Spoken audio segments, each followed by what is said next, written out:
We have some breaking news right now we need to get to. Former President Trump has just said he has been indicted by a grand jury over classified documents found at his Mar-a-Lago home.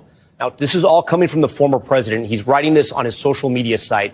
This is what he wrote. The corrupt Biden administration has informed my attorneys that I have been indicted, seemingly over the boxes hoax, even though Joe Biden has 1,850 boxes at the University of Delaware, additional boxes in Chinatown, D.C., with even more boxes at the University of Pennsylvania, and documents strewn all over his garage floor where he parks his Corvette, and which is secured by only a garage door that is paper thin and open much of the time.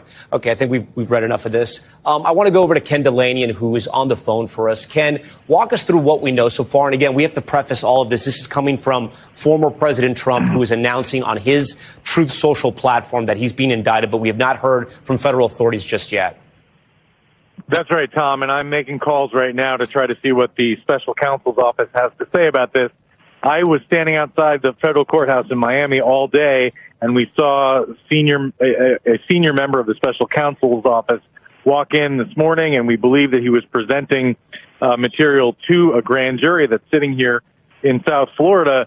But the day ended without any sign that any action had taken place, and certainly we didn't hear anything from our sources about any indictment. So I think we really need to kind of understand what's happening here. Although for Trump to have announced this on Truth Social, I got to believe there's something to it. We've been expecting, obviously this case, there's all the signs have pointed to this case being reaching a charging decision. We've reported that the Justice Department told Trump that he was a target of the investigation, which is generally what you tell someone right before they're going to be indicted. And then we had that meeting between Trump's attorneys and senior members of the Justice Department and Special Counsel Jack Smith. And then we learned that the case had sort of gravitated to the courthouse here in Miami, where a grand jury was hearing testimony.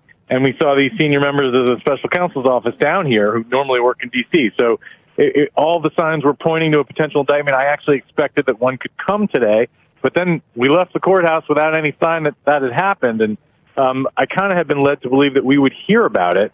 One question right now is whether this is an indictment that's under seal. We haven't seen any evidence of it in the federal court system, so perhaps that's the case.